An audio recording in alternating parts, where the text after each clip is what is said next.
I'm 34, a trauma nurse in Seattle. I'd been living in my mother's Victorian house for 10 years with my husband, David. The house Mom left me was supposed to be our forever home. 3 months after Mom's funeral, I came home from a brutal 16-hour shift in the rain. I pressed my key into the front door lock, but it wouldn't turn. David had changed the locks. My floral suitcase sat soaking in the front yard. Mom's precious photo albums scattered across the muddy lawn, rain turning memories into pulp. "This isn't your house anymore, Sarah." David's voice was cold through the window. Behind him, his 22-year-old girlfriend wore Mom's blue apron, the one she'd had since I was little. She smiled at me like she'd already won. The neighbors were watching from their windows. Mrs. Chen pulled back her living room curtains. The Johnsons peered through their blinds. Even old Mr. Rodriguez had moved his wheelchair to his front window, all of them witnessing my humiliation from the safety of their homes. But I didn't cry. During Mom's final weeks, when I was caring for her at night after my shifts, I'd noticed David's strange behavior. Late phone calls, secret meetings. Mom noticed too. Even though everyone thought her mind was slipping, she was sharper than ever. She gave me a lawyer's name and number. "Call Richard Patterson when the wolves show up," she whispered. "I've prepared something." With trembling hands, I dialed that number. 20 minutes later, a black BMW pulled up. Mr. Patterson stepped out with a manila folder. He showed David the papers.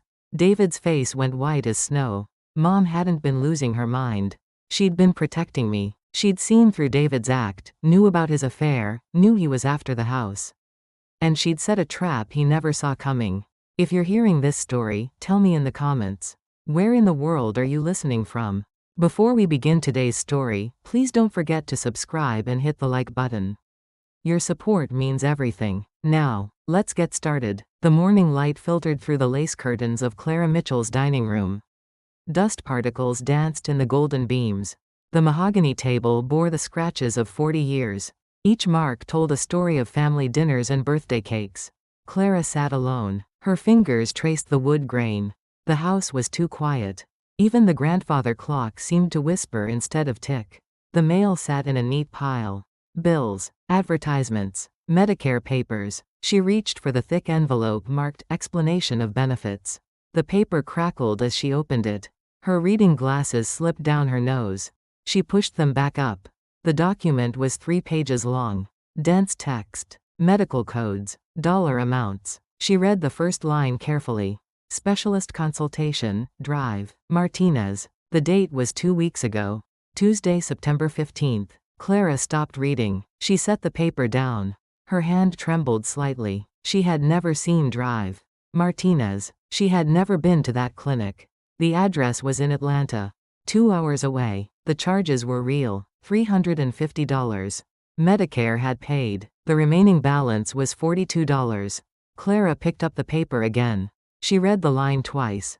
3 times. The words didn't change. Her name was there. Her Medicare number. Her signature. But she had never signed anything. The kitchen faucet dripped in the distance. Each drop sounded like a small explosion. Clara folded the paper carefully. She slipped it into the mahogany table's secret drawer. The drawer her grandmother had shown her decades ago. Footsteps echoed from the hallway. Heavy. Familiar. Robert's morning shuffle. "Morning, honey." His voice carried the warmth of 43 years of marriage. Clara looked up. Robert stood in the doorway. His gray hair was perfectly combed. His smile was the same one that had won her heart in 1980. "Morning." Clara's voice came out smaller than intended. Robert walked to the mail pile. His movements were quick, efficient. He gathered the envelopes without looking at them. "I'll handle the boring stuff," he said. "You don't need to worry about bills and paperwork." Clara watched his hands. They moved with practiced speed. She noticed something. The Social Security envelope was missing. She had seen it earlier. The familiar blue and white design. "Robert?" Her voice was careful, measured. "Did the Social Security envelope come today?" Robert paused. For just a moment, his back was turned to her. When he faced her, his smile was perfect. "Don't worry about it, honey." His tone was gentle, patient. "You're getting forgetful again." The words hit Clara like cold water. Forgetful. Again. The suggestion that her mind was failing. That her memory couldn't be trusted. She wanted to argue, to insist she had seen the envelope. But doubt crept in. Had she imagined it? Was her mind playing tricks? Robert kissed her forehead. His lips were dry and cool. I'm going to run some errands. Back by lunch. Clara nodded. She watched him gather the mail. All of it, even the grocery store flyers. The front door closed with a soft click. The sound echoed through the house. Clara sat alone again. The silence felt different now. Heavier. She opened the secret drawer. The Medicare paper was still there. The evidence of a lie. Or was it confusion? Was Robert right about her memory?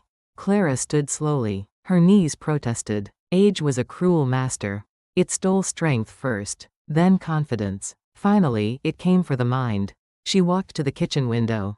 The garden outside was brown and dying. October in Georgia was a season of endings.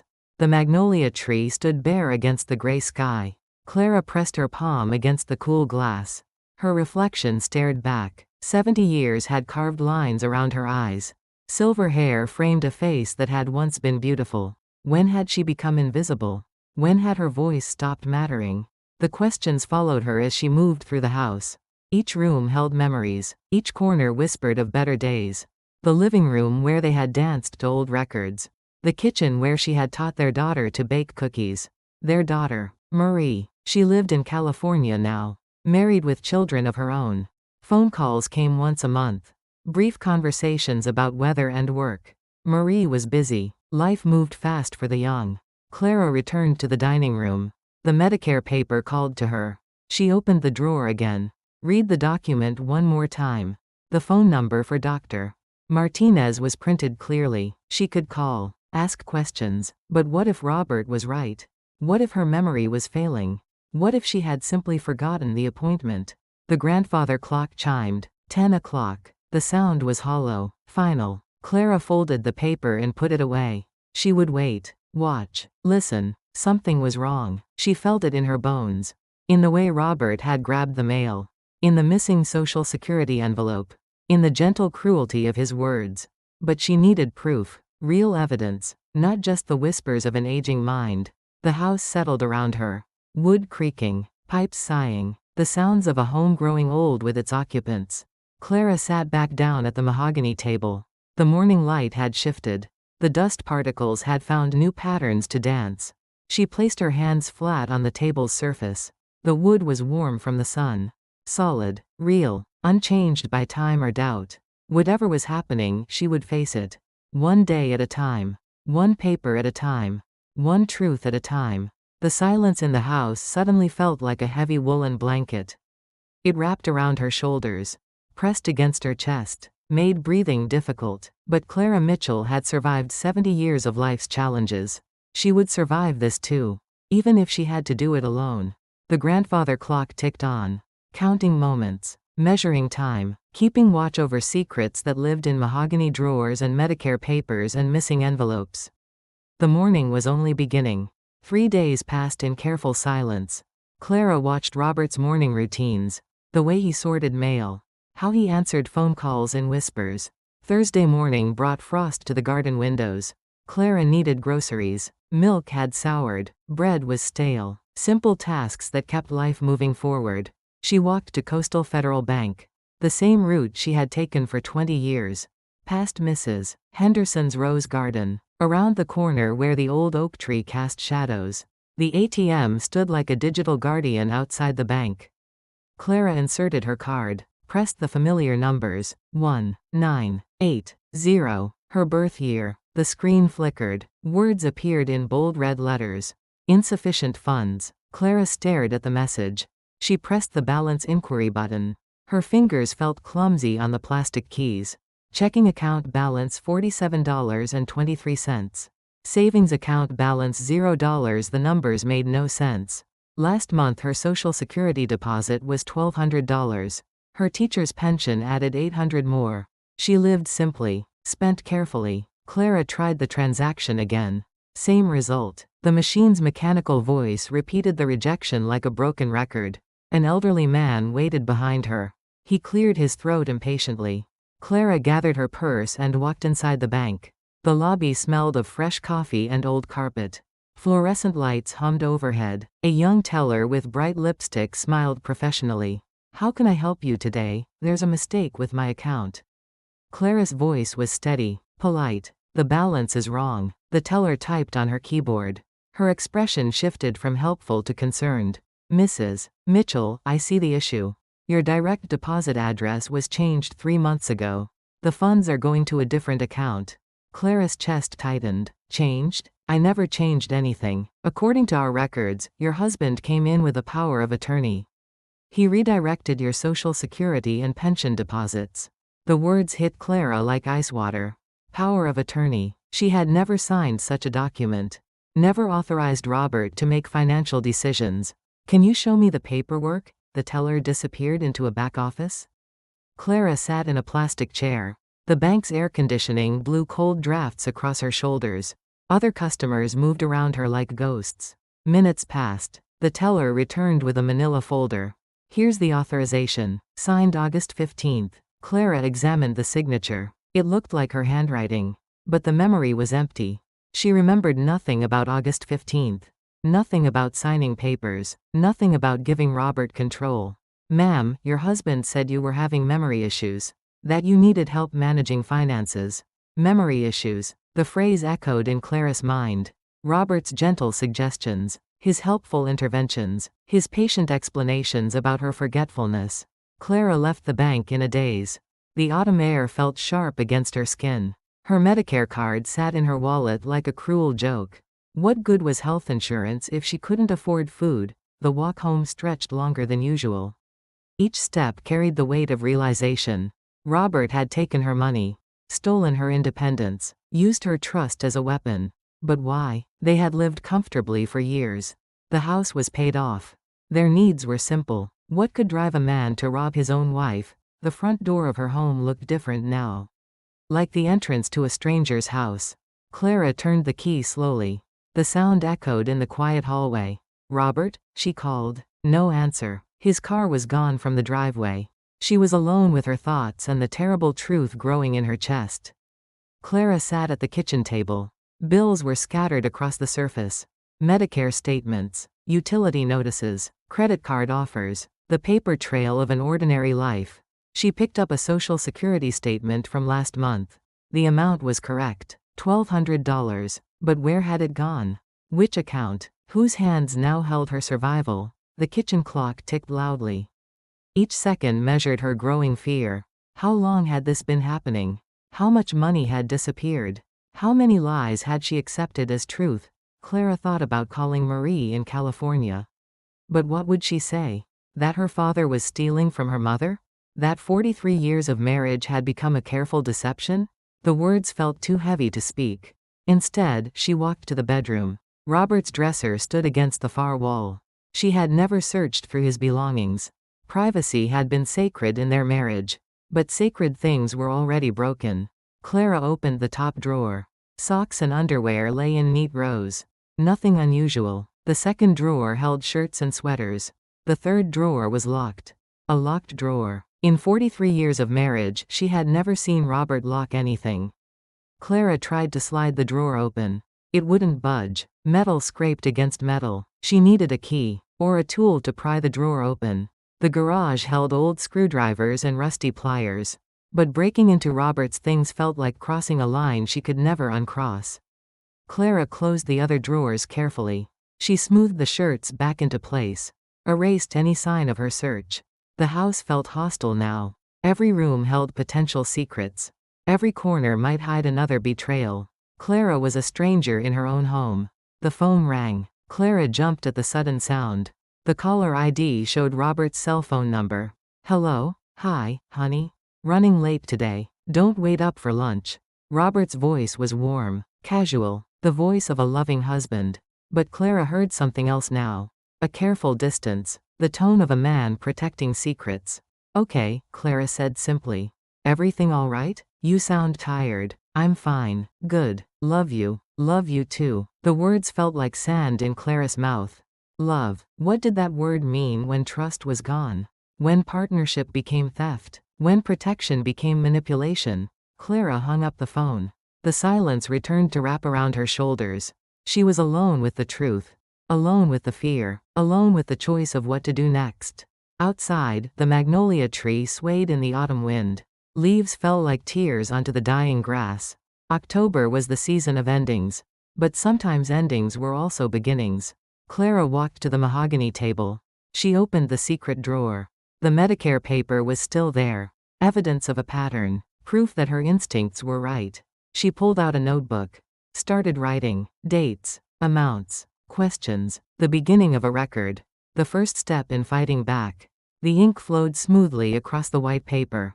Her handwriting was still strong. Still clear. Still hers. Whatever Robert was doing, wherever her money had gone, Clara would find the truth. She would reclaim her voice. She would take back her life. The grandfather clock chimed noon. The sound was sharp and clear. Like a bell announcing the start of a battle. Clara was ready to fight. 2 weeks of investigation had painted a clear picture. Clara found bank statements hidden in Robert's car. Account numbers she didn't recognize. Withdrawals that drained her lifetime savings. The confrontation came on a Tuesday morning. Clara placed the evidence on the kitchen table. Bank statements spread like accusations across the wooden surface. Robert, we need to talk. He walked into the kitchen carrying coffee. Steam rose from his mug in lazy spirals. His expression was calm, almost bored. What's all this? My money. Where did it go? Robert set down his mug. He looked at the papers with mild interest. Like examining grocery receipts. Clara, we talked about this. Your memory isn't what it used to be. My memory is fine. These accounts don't belong to me. Honey, you signed the papers. I was helping you organize things. Clara pointed to a statement showing a $50,000 withdrawal. I didn't sign anything. I never authorized this. Robert's patience cracked. His face hardened. The mask of caring husband slipped away. You're confused. Old and confused. The words were bullets. Each one found its target. Clara stood straighter, lifted her chin. I'm not confused. You're stealing from me. Prove it. The challenge hung between them like a blade. Robert smiled, cold and satisfied. He knew she had no legal recourse. No witnesses. No protection. Pack your things, he said quietly. I want you out by evening. Clara stared at him, the man she had married. The father of her child. The partner of 43 years. He was a stranger wearing her husband's face. This is my house too. Check the deed, sweetheart. My name only. Has been for years. The truth hit Clara like a physical blow. She had trusted him with everything. House papers, bank accounts, legal documents. He had used her trust to steal her entire life. By 5 o'clock, her belongings sat on the front lawn. 2 vintage suitcases, a box of photographs, her mother's china wrapped in old towels. Neighbors gathered like vultures. Mrs. Gable from next door held up her phone, recording the humiliation, documenting the fall. Robert stood on the front porch with a young woman. Blonde hair, tight clothes, young enough to be his granddaughter. Her name was Jessica. Clara had never seen her before today. She's lost her mind, Robert shouted to the crowd. She's a danger to herself. Look at these forged checks. He waved papers in the air. Clara couldn't see what they were. More lies, more fabricated evidence. Clara reached for her walker. The metal frame that helped her navigate the world. Robert kicked it aside. The walker clattered across the concrete. Clara grabbed the iron fence to steady herself. The metal was cold against her palm. Sharp edges cut into her skin. Robert, tell them the truth. The truth is you're finished, Clara. The neighbors whispered among themselves. Some looked sympathetic. Others seemed entertained. Mrs. Gable kept recording. The phone camera captured every moment of destruction. A police car pulled up. 2 officers emerged. Young men with serious faces and careful eyes. We got a call about a domestic disturbance. Robert walked down from the porch. His voice was concerned, helpful. Officers, my wife is having episodes. Memory loss. Confusion. She's been writing bad checks. Making threats. Clara wanted to scream, to explain, to defend herself. But who would believe a 70-year-old woman over her respectable husband? Ma'am, do you have somewhere to go tonight? The younger officer asked. Clara looked at her possessions scattered on the lawn. Everything she owned fit into 2 suitcases and a cardboard box. No. The officer wrote something in his notebook. There's a shelter downtown. Safe place for seniors. A shelter. Clara Mitchell, retired teacher and pillar of the community, reduced to seeking charity from strangers. Jessica laughed from the porch. The sound was sharp and cruel. Like breaking glass. Robert put his arm around the young woman's shoulders. Claimed his prize. Displayed his victory for the neighborhood to see. Clara sat on her suitcase as the sun set. The house she had loved for 40 years became a fortress for traitors. The garden she had tended turned into foreign territory. Children rode bicycles past her personal wreckage. Their parents called them inside. Away from the spectacle. Away from the reminder that safety was an illusion. The streetlights flickered on. Orange light painted shadows across the sidewalk. Clara's reflection appeared in puddles left by afternoon rain. She looked like a refugee. A displaced person waiting for rescue that might never come. Clara opened her larger suitcase. Searched through clothes and keepsakes. Her mother's jewelry box sat at the bottom. Silver and worn with age. Inside the box was a small envelope. Clara's name written in her mother's careful handwriting. The letter she had saved for 20 years but never read. Clara opened the envelope with trembling fingers. Her mother's voice spoke from beyond the grave. My dearest Clara, if you're reading this, then the wolves have come to your door. I saw them circling even at your wedding. Robert loves houses more than hearts. If the locks change, call Richard Brennan. He has what you need. Below the message was a phone number. And a strange instruction. Wait for the 20-minute man. Clara folded the letter carefully. Her mother had known. Even 30 years ago, she had seen through Robert's charm. Had left protection for a daughter she knew would need it. The night air grew cold. Clara pulled her coat tighter. She was a ghost haunting the edges of her own life. But ghosts could be dangerous things. Especially when they had nothing left to lose. Night settled over Savannah like a heavy curtain. Clara remained on the sidewalk. Her suitcase had become a makeshift chair. The concrete was cold and unforgiving beneath her. The house blazed with light. Every window glowed. Robert and Jessica moved through the rooms like actors on a stage. Claiming space. Erasing history. Making the familiar foreign. Clara pulled out a mortgage statement from her scattered papers. The document showed a $200,000 equity loan. Signed with her name. Dated 6 months ago. She studied the signature. It looked convincing. But the memory was absent. Another piece of her life stolen while she slept. How long had Robert been planning this? How many years of careful deception had led to this moment? Clara felt like a woman who had just realized her entire marriage was a performance. A car slowed as it passed. The driver stared at Clara sitting among her belongings. Probably wondering what tragedy had led to such a scene. Clara looked away. Shame burned her cheeks. The neighbors had retreated to their warm houses. Dinner time. Family conversations. The comfortable routines of people whose lives weren't falling apart. Clara's stomach growled. She hadn't eaten since breakfast. The reality of homelessness crept in like cold fog. Where would she sleep? What would she eat? How did a 70-year-old woman survive on the street? She pulled out her mother's letter again. Read the words by streetlight. Wait for the 20-minute man. The phrase made no sense. But her mother had never spoken in riddles. Every word had purpose. Clara dialed the number with shaking fingers. The phone rang twice before a man answered.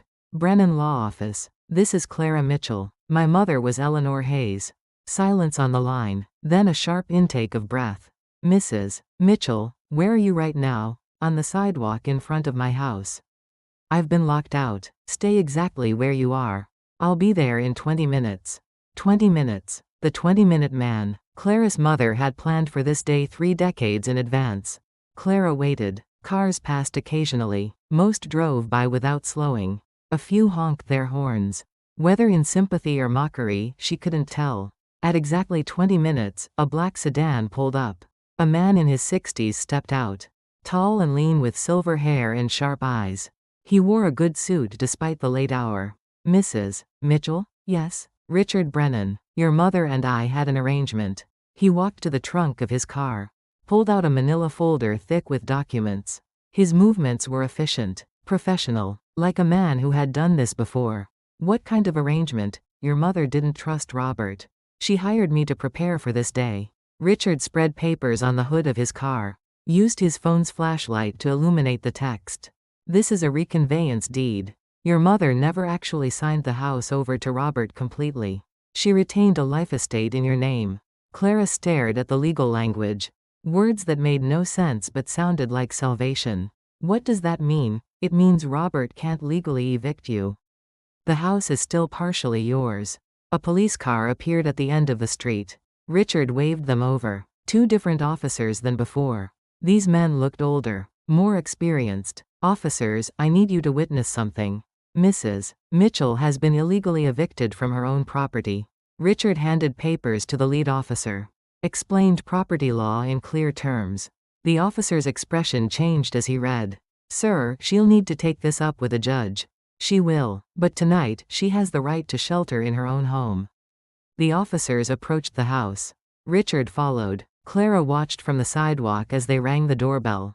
Robert answered in his bathrobe. His confident smirk faded when he saw the uniforms and legal papers. Mr. Mitchell, you need to allow your wife back inside.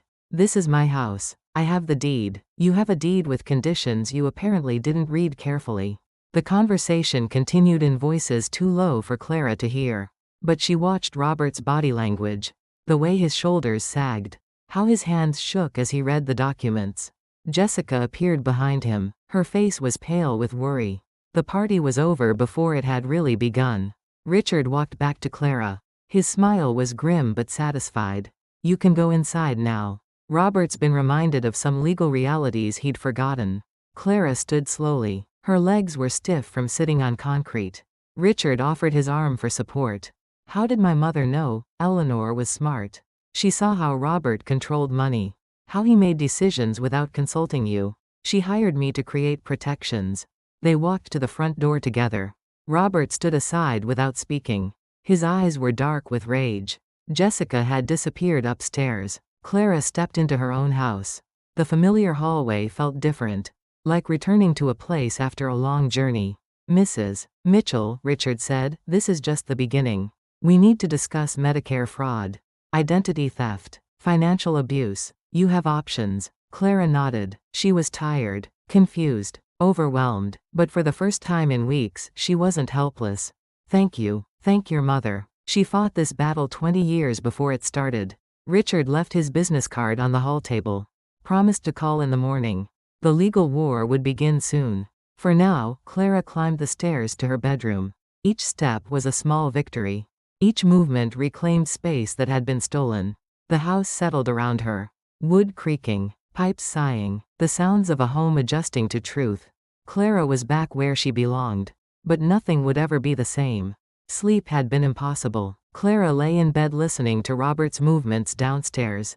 Cabinet doors slamming, phone calls in angry whispers. The sounds of a man whose plans had crumbled. At dawn, Clara went to her mother's old room. The space had been Eleanor's sanctuary during her final months. Clara had kept it unchanged. A shrine to memory and lavender perfume. The morning light revealed dust on surfaces. Neglect settling like snow. Clara opened the windows to let fresh air circulate. The room needed life again. She sat on the vintage rocking chair. The same chair where Eleanor had spent her last weeks.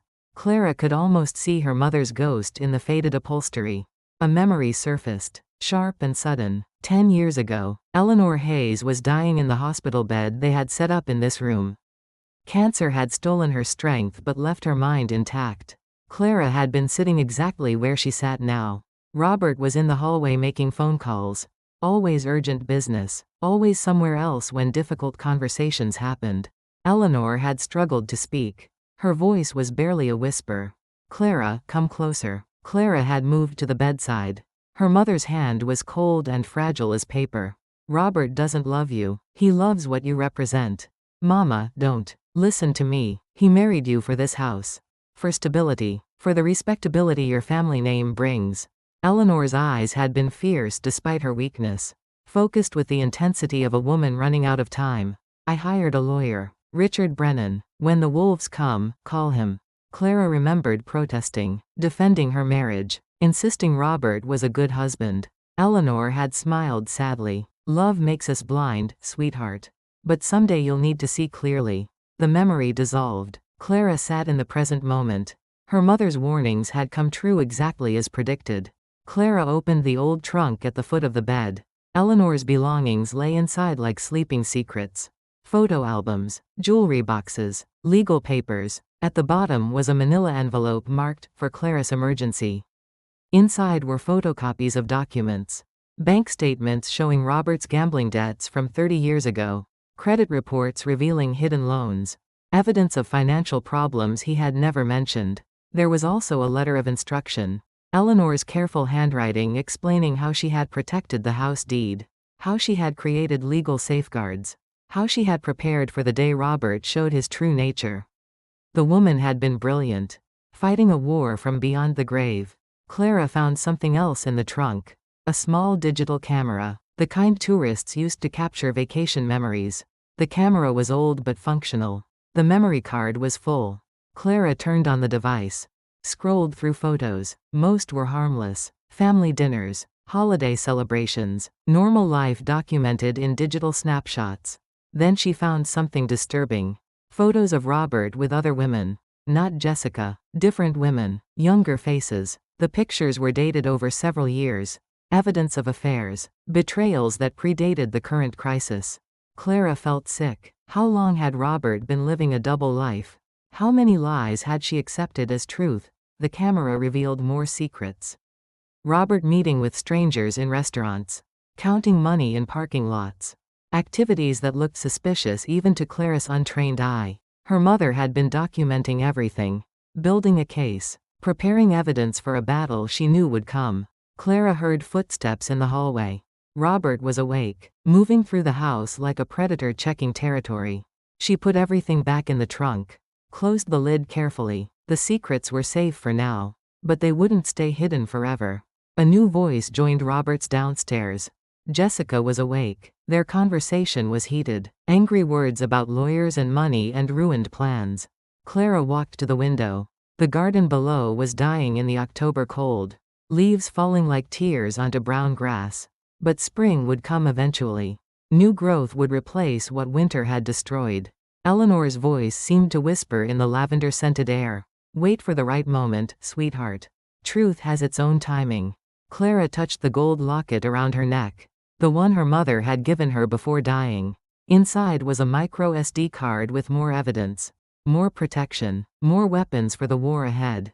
The 20-minute man had arrived when called. The legal protections were in place. The battle was just beginning. But Clara was no longer fighting alone. Eleanor's ghost stood beside her.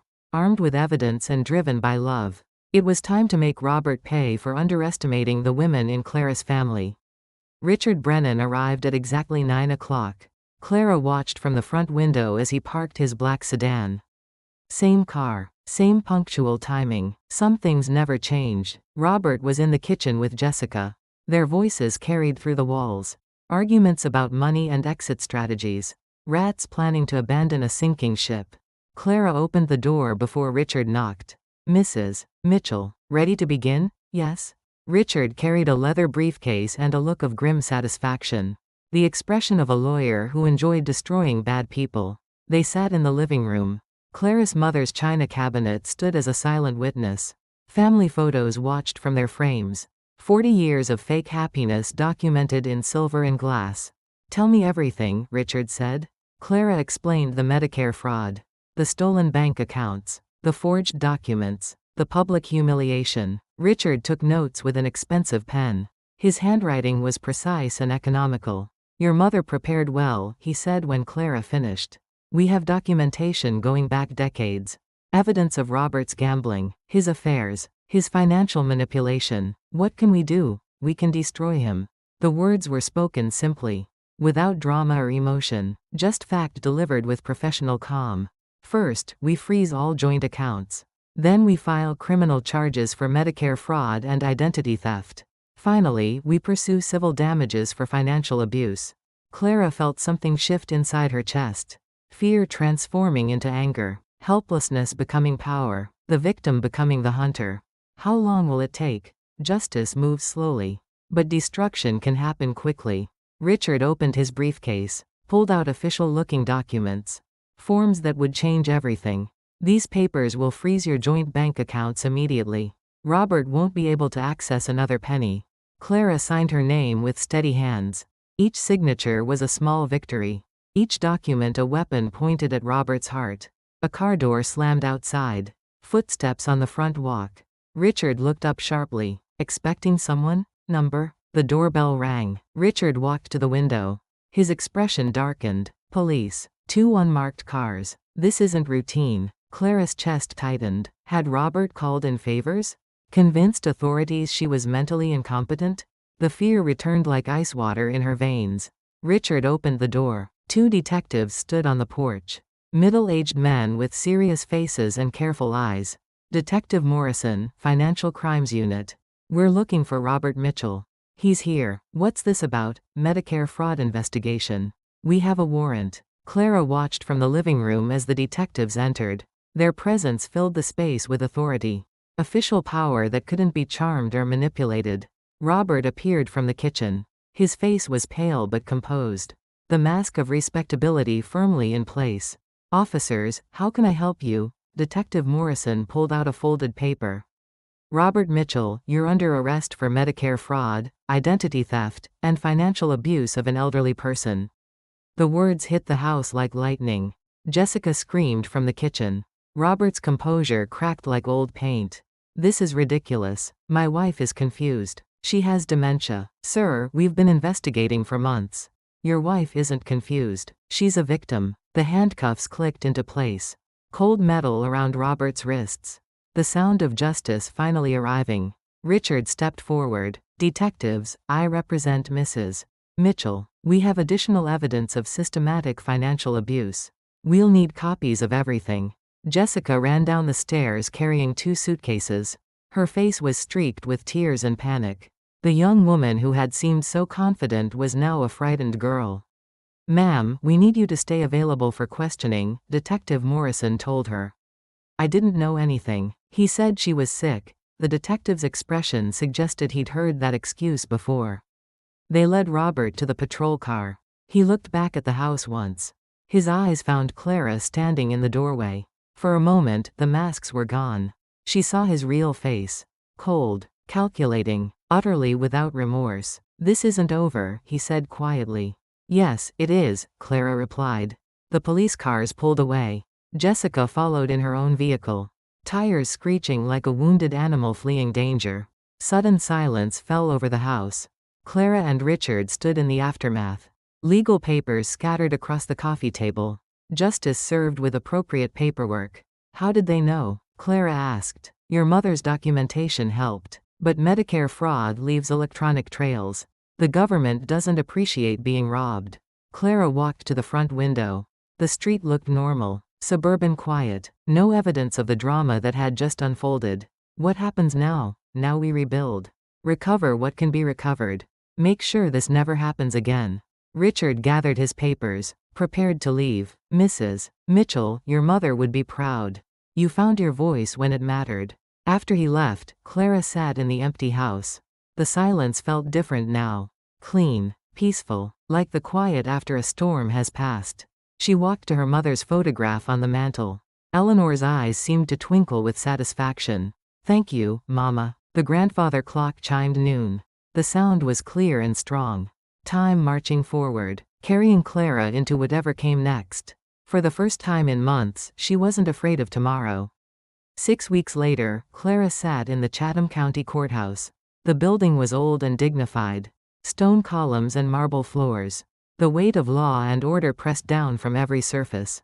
Richard sat beside her at the plaintiff's table. His confidence was reassuring, solid as the building's foundation, unshakable as the legal system itself. Robert entered in an orange jumpsuit. Handcuffs and leg chains. His hair was unkempt. His face had aged years in weeks. The respectability was gone. Only the criminal remained. Jessica sat in the back row. Her plea bargain had reduced her charges. Cooperation in exchange for leniency. She looked young and frightened. A woman who had chosen the wrong man to trust. Judge Patricia Wheeler presided, a stern woman with silver hair and no patience for financial predators. Her reputation for harsh sentences preceded her into every courtroom. The prosecutor was thorough. Medicare records, bank statements, forged signatures. The evidence painted a clear picture of systematic theft and abuse. The defendant exploited his wife's trust, the prosecutor said. He stole her Social Security benefits, fraudulently claimed Medicare reimbursements, used power of attorney documents she never signed. Clara listened to the recitation of crimes. Each charge represented a betrayal. Every count was a wound inflicted by someone who had promised to love and protect her. Robert's attorney tried to minimize the damage, claimed his client was a desperate man who had made mistakes, suggested Clara's age made her an unreliable witness. Judge Wheeler cut him off mid-sentence. "Counselor, your client didn't make mistakes. He committed felonies against his own wife. The court is not interested in excuses." When called to testify, Clara stood slowly. The witness stand felt like a pulpit, a place to deliver truth to power. "Mrs. Mitchell," the prosecutor said, "tell the court how this affected your life."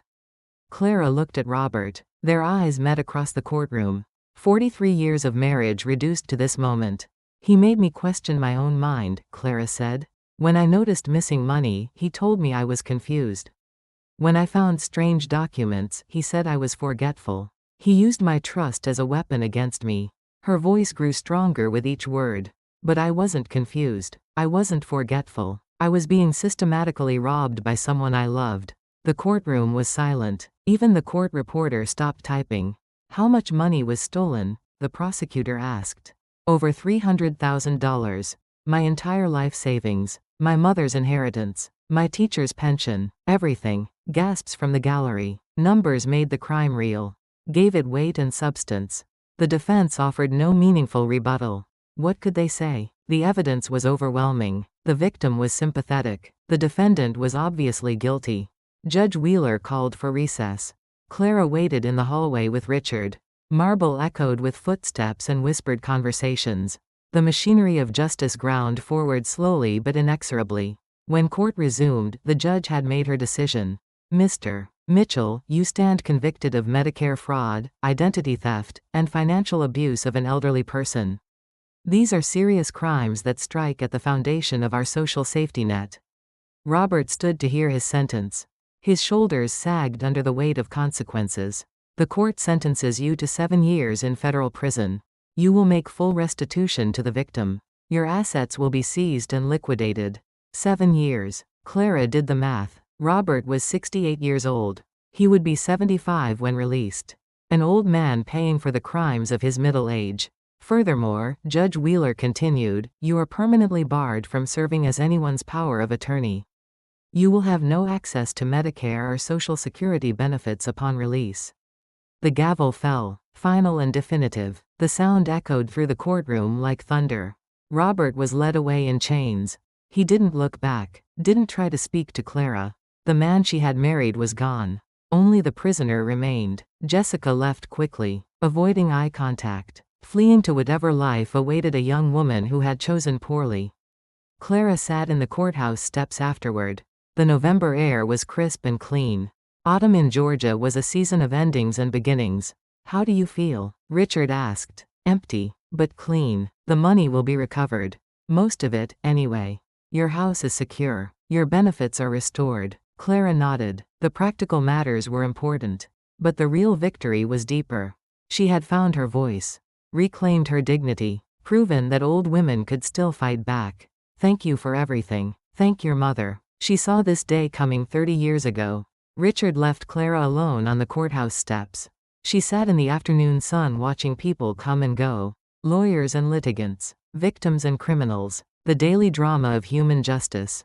A young woman approached hesitantly. She was Clara's age when Clara had married Robert. Pretty and trusting with hope in her eyes. "Excuse me, are you Mrs. Mitchell?" "Yes. I saw the news story. About what happened to you. I think my husband might be doing something similar." Clara looked at the woman carefully. Saw the doubt and fear beneath the surface. The beginning awareness that love and trust could be weaponized.